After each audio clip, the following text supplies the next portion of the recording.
नमस्कार दोस्तों। समाचारों का सीरियस और गंभीर विश्लेषण करने वाले इस चैनल पर आपका स्वागत है। आज की जो हमारी चर्चा है, जो डिस्कशन है, वो फर्टिलाइजर सेक्टर में जो पर्यावरण संरक्षण के उपाय किए जा रहे हैं, हमारी चर्चा उससे जुड़ी हुई है। तो निवेदन है कि आप इस चर्चा में हमारे साथ बने रहें और ये चर्चा मुझे पूरी उम्मीद है कि आपके लिए बेहद उपयोगी होगी। आप अपने फ्रेंड्स के साथ में, समाज में दूसरे जो लोग हैं, उनके साथ में इसको शेयर अवश्य करें। इस तरह की खबरें जो हमारे नियमित मीडिया चैनल हैं उनके द्वारा दबा दी जाती है, वो इस इन सब खबरों में रुचि नहीं दिखाते हैं। इस प्लेटफॉर्म पर हम वो सारी चीज़ें भी कवर करते हैं। तो लेटेस्ट न्यूज़ ये है कि डिपार्टमेंट ऑफ फर्टिलाइजर यानी भारत सरकार का उर्वरक विभाग, इसने पिछले दिनों क्लीन एनर्जी और कार्बन कम करने की दिशा में काफ़ी बड़ी कोशिश की है और सफल कोशिश की। इसके तहत जो फर्टिलाइजर कंपनियां हैं और वो कंपनियां जो कि ग्रीन अमोनिया बनाती हैं, आप जानते हैं कि जो फर्टिलाइजर सेक्टर है, खेती किसानी, इसके लिए अमोनिया की रिक्वायरमेंट होती है खाद के तौर पर। तो उसके लिए ग्रीन अमोनिया का इस्तेमाल को बढ़ावा दिया जाए, सरकार ये कोशिश कर रही है और इसी दिशा में जो फर्टिलाइजर कंपनी है और ग्रीन अमोनिया बनाने वाली कंपनी है, इनके बीच में एक एग्रीमेंट किया गया। ये एग्रीमेंट इस तरह का है कि आने वाले 10 सालों तक ये ग्रीन अमोनिया बनाने वाली कंपनियां फिक्स प्राइस पर फर्टिलाइजर बनाने वाली कंपनियों को ग्रीन अमोनिया सप्लाई करेंगे। तो ये कैसे संभव हुआ? तो सरकार ने इसके लिए कॉम्पिटिटिव बिडिंग इनवाइट की थी और ये जो बिडिंग है, ये भारत सरकार का ही एक पब्लिक सेक्टर है, solar energy corporation of India, SECI, इसके द्वारा ये बिडिंग इनवाइट की गई थी और ये कॉम्पिटिटिव बिडिंग थी। और इसमें 5 कंपनियां, आप इस लिस्ट में देख पा रहे होंगे, 5 कंपनियां सफल बोलीदाता साबित हुई। इस लिस्ट में आप ये भी देख पा रहे होंगे कि कौन सा जो बिडर, सक्सेसफुल बिडर है, वो किस कंपनी को अमोनिया सप्लाई करेगा। तो इस बिडिंग में जो रेट आया, ये बड़ा सरप्राइजिंग है और ये बहुत एनकरेजिंग भी है। कारण ये है कि जो आप रेट का वेरिएशन देख रहे होंगे, ये 49.75 रुपीज़ पर केजी से 64.74 रुपीज़ पर केजी के बीच में वेरी कर रहा है। जो अलग अलग बिडर अलग अलग कंपनियों को सप्लाई करेंगे और वो कंपनियों के बीच में एग्रीमेंट हुआ है। तो ये जो प्राइस है, जो प्रिवेलिंग इंटरनेशनल प्राइस है, जो कि 110 रुपये पर केजी है, उससे बहुत कम है। तो नेचुरली जो कंपनी है वो इसमें कॉस्ट भी अपनी सेविंग करेंगे। उनको जो अमोनिया की जो सप्लाई है, उनको फिक्स रेट पर मिलेगी। तो इसीलिए एक इम्पॉर्टेंट रॉ मटेरियल अमोनिया है, तो उसमें प्राइस वेरिएशन नहीं होने की वजह से इन कंपनियों को भी लाभ होने वाला है। भारत सरकार कोशिश कर रही है कि उसका जो ग्रीन हाइड्रोजन मिशन है, उस ग्रीन हाइड्रोजन मिशन के तहत हाइड्रोजन और उससे बनने वाले जो प्रोडक्ट हैं, उसमें उसको बढ़ावा दिया जाए और भारत ग्रीन हाइड्रोजन और उससे बनने वाले जो प्रोडक्ट हैं, जैसे कि ग्रीन अमोनिया उसी में शामिल है, उसमें इंटरनेशनल लेवल पर एक बहुत ही बड़ा एक हब के रूप में डेवलप हो सके। जो टारगेट है कि सन 2030 तक 5 million metric ton green hydrogen का उत्पादन इस देश में हो सके। तो ये भारत सरकार का बहुत ही बड़ा टारगेट है और उसको मीट आउट करने के लिए सरकार बहुत ही पॉजिटिव जो इफेक्ट है वो भी ले रही है और जो अभी एग्रीमेंट हुआ, ये उसी दिशा में एक बड़ा कदम है। इसके लाभ क्या होंगे?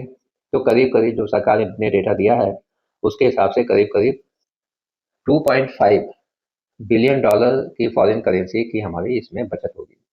दूसरा, जो फर्टिलाइजर सेक्टर है, इसमें कार्बन फुटप्रिंट कम होंगे। मतलब वो जो पर्यावरण संरक्षण की दिशा में जो कोशिशें कर रहे हैं, उन कोशिशों को और बल मिलेगा और उससे क्या होगा कि जो इससे जुड़े हुए दूसरे जो इंडस्ट्रीज हैं, वो भी इस सुविधा का लाभ ले सकते हैं और अपने आप ही कार्बन फुटप्रिंट कम करने की कोशिशें कर सकते हैं।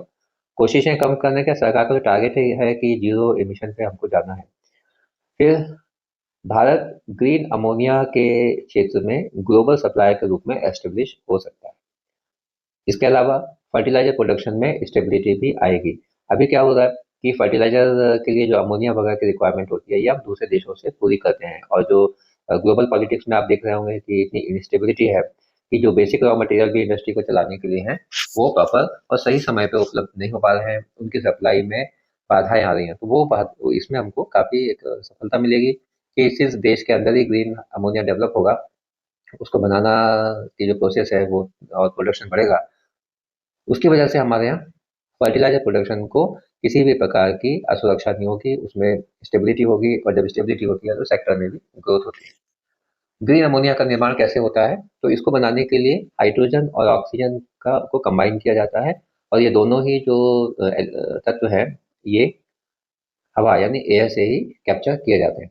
इसको बनाने के लिए हाबर एंड बॉश एक प्रोसेस है, उसके माध्यम से इसको बनाया जाता है। इसका केमिकल फार्मूला वही है जो कि प्राकृतिक अमोनिया का होता है, NH4, वही इसका फार्मूला है। ग्रीन हाइड्रोजन और ग्रीन अमोनिया एक ही नहीं है ये, लेकिन एक दूसरे के पार्टनर अवश्य है, क्योंकि इसी प्रोसेस के थ्रू इसी से अमोनिया को भी बनाया जाता है। इसकी 3 कैटेगरीज़ हैं, मतलब अमोनिया की 3 कैटेगरीज़ हैं। पहली है ग्रीन अमोनिया, जिसके बारे में हम बात कर रहे हैं। इसको बनाने के लिए रिन्यूएबल एनर्जी का इस्तेमाल करते हैं, इसीलिए इसमें जो कार्बन एमिशन है वो 0 होता है। दूसरा होता है ब्लू अमोनिया। ब्लू अमोनिया में क्या होता है कि इसको बनाने के लिए फॉसिल फ्यूल, कोयला आदि का इस्तेमाल किया जाता है। उसमें जो कार्बन कैप्चर और स्टोरेज है, उससे इसको बनाया जाता है, तो ये पूरी तरह से 0 एमिशन नहीं माना जाता है इसको। फिर है ग्रे अमोनिया, नॉर्मल, इसको नेचुरल गैस से बनाया जाता है, तो ये है, इसमें कार्बन एमिशन ज़्यादा होता है। तो इसीलिए ग्रीन जो अमोनिया है, ये पर्यावरण के पॉइंट ऑफ व्यू से बहुत सेफ है, और इससे पर्यावरण को नुकसान नहीं होता। इससे जुड़ी हुई ग्रीन अमोनिया के से जुड़ी हुई, उसके डेवलपमेंट से जुड़ी हुई कुछ और समस्याएं भी हैं, क्योंकि कोई भी सेक्टर हो, उसमें कुछ इश्यूज होते हैं जिसकी वजह से जो ग्रोथ हम एक्सपेक्ट कर रहे हैं वो ग्रोथ नहीं हो पाती है। तो वो कुछ समस्याएं भी आपके सामने लाना आवश्यक है, जो कि उम्मीद है समय रहते इनको भी दूर कर लिया जाएगा। जैसे कि अभी देश में इसको स्टोर करने के लिए जो स्टोरेज टैंक हैं, जो बंकर्स हैं, उनकी कमी है, क्योंकि नया नया सेक्टर है, तो इसको डेवलप होने में भी समय लगेगा।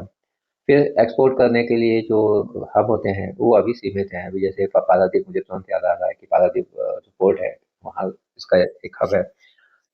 तो हैंडलिंग की समस्याएं हैं, उम्मीद है ये समस्याएं भी समय रहते दूर हो जाएंगी। फिर है कि last mile connectivity. Last mile connectivity का मतलब ये होता है कि प्रोडक्ट जहाँ बना और जहाँ पर उसको जाना है, उसको उसको जो जर्नी करना है, जो ट्रेवल करना है, तो लास्ट माइल कनेक्टिविटी की समस्या है। कारण ये है कि जो फर्टिलाइजर प्लांट्स हैं वो पूरे देश में अलग अलग राज्यों में अलग अलग जगहों पर स्कैटर्ड हैं, और जो ग्रीन अमोनिया वाली जो बनाने वाली जो कंपनियां हैं वो किसी और जगह पर है। तो कनेक्टिविटी के जो इश्यूज हैं वो आते हैं। तो उसके लिए लॉजिस्टिक्स की जो इम्पोर्टेंस होती है वो बहुत बड़ी होती है, कि आपको रेलवे की हेल्प लेना है, आपको ट्रांसपोर्ट जो सेक्टर है उसकी हेल्प लेना है। तो इतने 5 मिलियन मीट्रिक टन का यदि टारगेट है, तो उसके लिए जो लॉजिस्टिक्स है उसकी रिक्वायरमेंट बहुत ज़्यादा होती है। इसीलिए यदि प्रॉपर लॉजिस्टिक नहीं होगा तो सप्लाई चेन में बाधाएं आएंगी, और सप्लाई चेन में बाधा आने से इन्वेंट्री वगैरह मेंटेन करने में भी दिक्कतें पैदा होती हैं इंडस्ट्री। तो इसीलिए ये भी एक इशू है। तो सरकार जो गति शक्ति और दूसरे इंफ्रास्ट्रक्चर डेवलप कर रही है, उसमें ये भी मीट आउट हो जाएंगे, तो आने वाले समय में उम्मीद है कि इतनी बड़ी समस्या ये नहीं रहेगी। तो इसका इसका निष्कर्ष ये है कि पर्यावरण संरक्षण की दिशा में भारत सरकार जो अपने अंतर्राष्ट्रीय जो कमिटमेंट है उसको लेके बहुत सीरियस है, और सभी सेक्टर्स में ये कोशिश कर रही है कि जितने भी सेक्टर्स हैं वो अपने लेवल पर पर्यावरण को संरक्षण करने के लिए जो एमिशन नॉर्म्स हैं उनको प्रॉपर फॉलो करने के लिए कोशिश कर रहे हैं, और जीरो एमिशन की तरफ शिफ्ट हो जाए। तो ये ग्रीन अमोनिया के सेक्टर में ये जो खबर आई है, ये बहुत पॉजिटिव है, जो भारत की विदेशी मुद्रा को भी बचत करने वाली है, और देश को एक नए सेक्टर में आत्मनिर्भर भी बनाने वाली है, और एक्सपोर्टर भी बनाने वाली है। तो ये एक अच्छी कोशिश है। उम्मीद है कि आने वाले समय में जो है इस सेक्टर में हमें और भी नए नए चीज़ें देखने मिलेंगी। तो जो भी डेवलपमेंट होंगे वो आपके सामने हम फिर रखेंगे। इस तरह की खबरों के लिए जो कि हम बहुत गंभीर चर्चा करते हैं, जो दूसरे मीडिया चैनल में टीआरपी रेटिंग के इश्यूज की वजह से वो दब जाती हैं, हम उन सबको यहाँ पर कवर करते हैं। तो इस चैनल पर बने रहिए, कमेंट जरूर करिए कि ये चर्चा आपको कैसी लगी। आपके यदि कुछ विचार हैं तो अवश्य लिखिए, निसंकोच होकर लिखिए, और अपने जो फ्रेंड्स हैं, समाज में जो दूसरे लोग हैं, उसमें भी ये बातें जानना चाहिए कि सरकार पर्यावरण के लिए और इंडस्ट्रीज को डेवलपमेंट करने के लिए किस किस तरह की कोशिशें कर रही है। तो उम्मीद है कि ये चर्चा आपको पसंद आई होगी। आप इस चर्चा में हमारे साथ बने रहें, इसके लिए आपका बहुत बहुत धन्यवाद।